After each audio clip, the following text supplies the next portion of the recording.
et Axel Red pour Manhattan Kaboul. Vous avez de la chance de pas être en studio, hein, parce que les discussions ici hors antenne, c'est magnifique. Avec des mots qu'on ne pourrait dire, hein. Oui, voilà. On critique le monde, on critique les gens. On le refait aussi, hein. Oui, bien sûr. Voilà. Notre vie, c'est en dehors du micro. Alors maintenant, c'est la fausse, hein, la mise en scène quelque part, le son pop-rock revu et corrigé. Et dans le cas précis, ce sera pas très rock. Non, pas du tout rock, Ben. Aujourd'hui, au programme, un Indien, un motard en cuir, un policier, un soldat, un ouvrier et un cow-boy. Tu me dirais, on est au carnaval. Non, si, un peu quand même, hein. C'est un beau programme. Vous avez tous et toutes compris que je parlais d'un village particulier avec plein de gens. C'est le Village People. Vous avez tous et toutes piégés un jour, que ce soit en boîte de nuit, au mariage ou lors d'une banale fin de soirée arrosée, à devoir imiter une chorégraphie instructive mais incompréhensible qui vous fait faire 4 lettres à l'aide de vos bras et de vos mains en l'air, le fameux YMCA, Ben. On a l'air ridicule, hein, mais on le fait quand même, hein, finalement.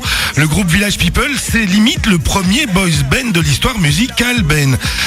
L'idée de base a été imaginée par Jacques Morelli, un Français.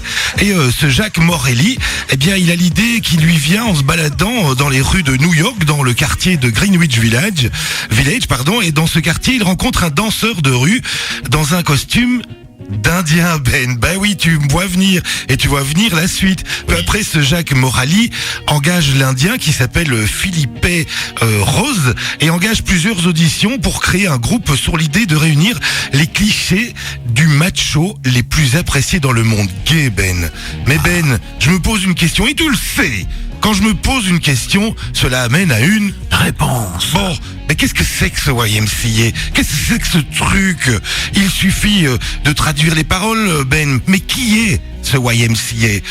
Tout simplement, dans les paroles, Ben, ils disent « Il est amusant de rester au YMCA car on peut y habiter avec tous les garçons, se laver, prendre un bain et un bon repas, faire tout ce que l'on a envie aussi au YMCA. Et puis, le YMCA nous met sur la bonne voie. Et en plus, il y a beaucoup de jeunes hommes et on s'amuse. » Mais Ben, on a bien compris et entendu, le groupe américain Village People fait allusion ici à des centres d'accueil temporaires aux États-Unis, gérés par un mouvement qui s'appelle YMCA et qui n'a pas eu son mot à dire pour la chanson. C'est un centre d'hébergement pour les jeunes hommes sans le sou et mis à la porte de chez leurs parents, souvent parce qu'ils sont homosexuels, bien évidemment, où l'on peut pratiquer du sport, donc dans ce centre, et avoir un toit et reprendre confiance en soi et être apprécié à sa juste valeur. Les auteurs de la chanson ont misé sur les 4 lettres parce qu'elle parle à tout le monde de l'autre côté de l'Atlantique, donc en Amérique, mais aussi parce qu'elle pouvait donner aux paroles un constant double sens, Ben, surtout homosexuel. C'était aussi un clin d'œil à l'histoire, car jusque dans les années 60, les vestiaires et les dortoirs de ces structures des YMCA en Amérique du Nord étaient réservés à la gente masculine et étaient très connus pour être parfois un lieu de drague entre garçons. Et dès le début de l'aventure, les Village People avaient bien évidemment décidé de jouer à fond sur le cliché des machos gays made in USA. Et finalement, leur hit YMCA est devenu un hymne, non pas du célèbre mouvement associatif américain, mais bel et bien l'hymne de la communauté homosexuelle du monde entier, sur lequel on danse encore, Ben. Mais que sont-ils devenus, le Village People? Ah, bonne question, j'en ai sorti quelques-uns.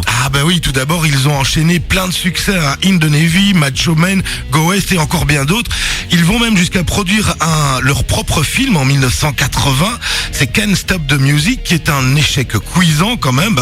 Le groupe fait une pause en 1986 avant de fonder leur propre maison de production pour réaliser une tournée.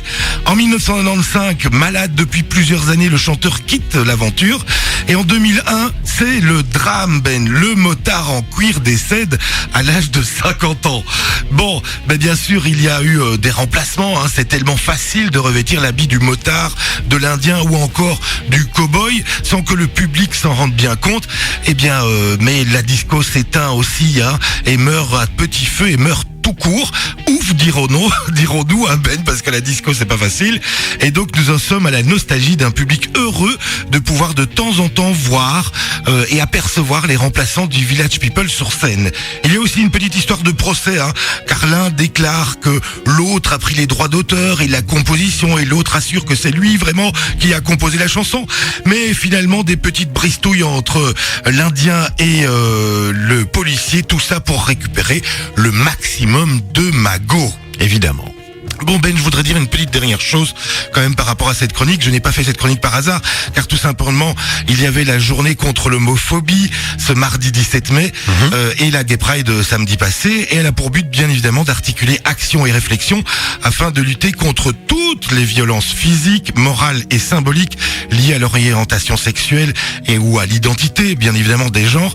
Et ça me permet et nous permet Buzz Radio, à travers ce média qu'est Buzz Radio, de faire un gros et grand clin d'œil à tous ceux qui se sentent à l'écart par leur homosexualité, homme ou femme ou transgenre. Voilà, évidemment. Ben. Voilà. Nous, on a vraiment l'esprit ouvert.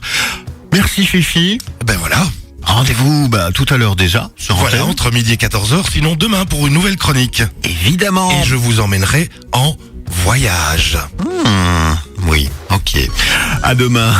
On va l'écouter, ce fameux YMCA de Village People. Et puis on se quittera aussi, on terminera l'heure en tout cas avec les AC/DC dans un tout autre style et Thunderstruck.